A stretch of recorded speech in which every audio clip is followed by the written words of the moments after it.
শুভ সন্ধ্যা বন্ধুরা, আশা করি তোমরা সবাই খুব ভালো আছো। আর আজকে রোদ্দুর উঠেছে, মানে অবশ্যই ভালো থাকবে। একটু রোদ হলেও রোদ্দুর উঠেছে অনেকদিন পর, তো আমরাও বেশ ভালোই আছি। আজকে জামা কাপড় কেচেছি, মানে একটু বাইরে ছিল দরকার, গেছি। ওই যে সন্ধ্যের পর যা কাজ আমার ছেলে তাই করছে। চুলটা বেশ উড়ু উড়ু করছে, যে শ্যাম্পু করেছি, মানে একটু রোদ্দুর দেখে সকালবেলা ঠিক থাকতে পারিনি, মাথা টাথা বসে কাচাকুচি করেছি। তো আজকে তোমাদের সাথে শেয়ার করব যে আমি ইউটিউব কেন করি। আমি সবার প্রথম যখন ইউটিউব করেছিলাম তখন পুটুর বয়স 4 মাস হবে, আর তখন আমরা ভাড়া ছিলাম। তখন একটা পোস্ট করেছিলাম, তখন জানতাম না যে ইউটিউব থেকে ইনকাম করা যাবে, এটা একটা কাজের জায়গা। তখন জানতাম না, একটা ভিডিও পোস্ট করেছিলাম। তারপর সেটা জানতে জানতে মোটামুটি মানে যে পরে জানলাম যে ইউটিউব থেকে ইনকাম করা যায়, এটা একটা ইনকামের জায়গা। তো সবার প্রথম এটা আমার মাথায় মানে এসেছিলো যে কারণে, সেটা হচ্ছে কিন্তু এই পুটুর মতো, মানে আমি যেহেতু মানে আমার বাড়ির সামনে হোক বা মানে অনেক জায়গায় আমার আশেপাশে এলাকায় আমি অনেক সময় কুকুরের ট্রিটমেন্ট করেছি। আমি যদিও ভেট নয়, তবু যেটুকু পারি, নিজে যেটুকু জানি সেটুকু দিয়ে ট্রিটমেন্ট করেছি। কারোর কাছ থেকে পয়সা নিয়ে না, নিজের ক্ষমতায় আমি করেছি। তো একটা সময় এরকম এসেছে যে আমার মানে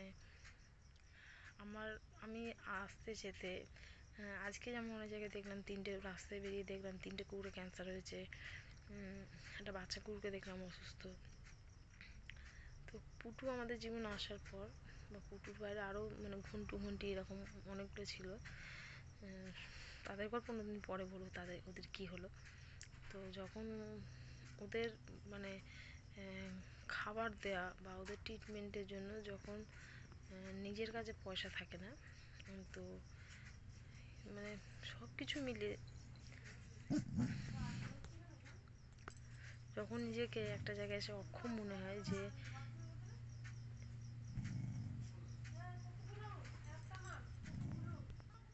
যখন দেখেছি যে নিজের আমি ট্রিটমেন্ট করাতে পারবো না, কিন্তু দরকার। এখনও পর্যন্ত আমার পাড়া একটা কুকুর আছে, দাদু, মানে ক্যান্সার, একটা কেমো ওর হয়েছিল, একটা কেমো করানো হয়েছিল এনজিওকে অনেকবার রিকোয়েস্ট করে বলে। তো তারপর থেকে মোটামুটি দাদু 2 বছর আজকে ঘা থেকে আরম্ভ করে, তখন মানে হুগলি থেকে না, আমি বর্ধমানে ভয়েস থেকে ফোন করে ও ট্রিটমেন্ট করেছিলাম। যখন পিঠে এত বড় একটা ঘা হয়েছিল, অজস্র পোকা হয়েছিল, অনেকে বলেছিল মারা যাবে, তখন আমি ট্রিটমেন্ট করেছিলাম দাদু। তো তারপর সুস্থ হয়েছে, তারপর হচ্ছে নাজাল ক্যান্সার।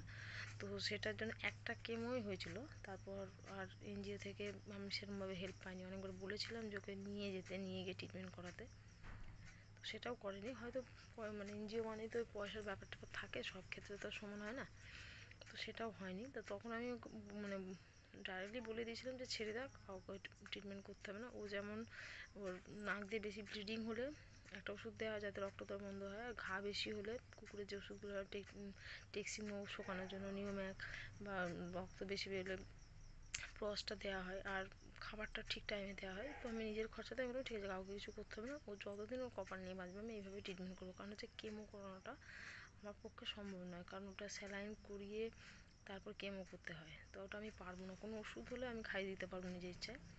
তো এরকম ছোটো ছোটো অজস্র কারণ, মানে যখন আমার সাধ্যের বাইরে, কারণ পুটুর পাপাও এক রকমের অসুস্থ, মানে এক রকমের অসুস্থ, ওর কোমরে ব্যথা প্রচণ্ড, ওর গাড়ি চালানো বারণ, বেশি হাঁটা বারণ। তো পুটুর পাপাও আজ বাড়িতে অনেকদিন বসে, তখন আমি চিন্তা করেছিলাম যে ইউটিউবটা করবো, কিন্তু এখনও পর্যন্ত সাকসেস হয়নি। মানে এডিটিং করার সময় আমার কাছে নেই। আমি দেখেছি অনেকের ভিডিও দেখেছি তারা প্রফেশনালি করে, কিন্তু প্রফেশনালি করার মতো আমার কাছে সময় নেই। এক হচ্ছে পুটু আছে, আমার ঘরে ইঁদুর আছে, পাখি আছে, আমার কম্পিউটার আছে, বাইরেও তো দেখাশোনা আছে, মানে টোটালটাই আমার একার উপর ডিপেন্ড করে। কারণ হচ্ছে পুটুর পাপা এখনও পর্যন্ত কিছু করতে পারে না, বাড়িতেই থাকে, যতটা পর আমাকে সংসার হেল্প করে, আর ওদের দেখাশোনাও করতে হয়।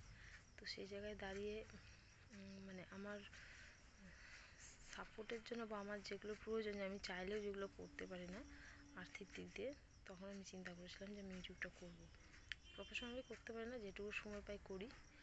আর আমি তো বাইরে বেরোই না যে বাইরে বেরিয়ে দেখাবো কিছু। আমি বেশিরভাগটাই কুকুর ছাগল বিড়াল নিয়েই থাকি, হনুমান নিয়ে, ইঁদুর নিয়ে, পুটুকে নিয়ে। তাই এটাই জানি না আমি কবে সাকসেস হতে পারবো। যেভাবে চলছে চলুক, এই চিন্তা করেই মানে মেনলি হচ্ছে পুটুদের মতো এদের চিন্তা করেই আমার ইউটিউবে আসা। জানি না কবে সফল হতে পারবো। আশা করি তোমরা আমার পাশে থাকলে, আমাকে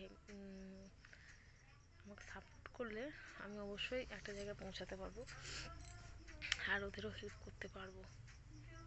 চলো টাটা, বাই বাই। সবাই আমাকে সাপোর্ট করো, আমাদের সাপোর্ট করো। সবাই ভালো থেকো, সুস্থ থেকো।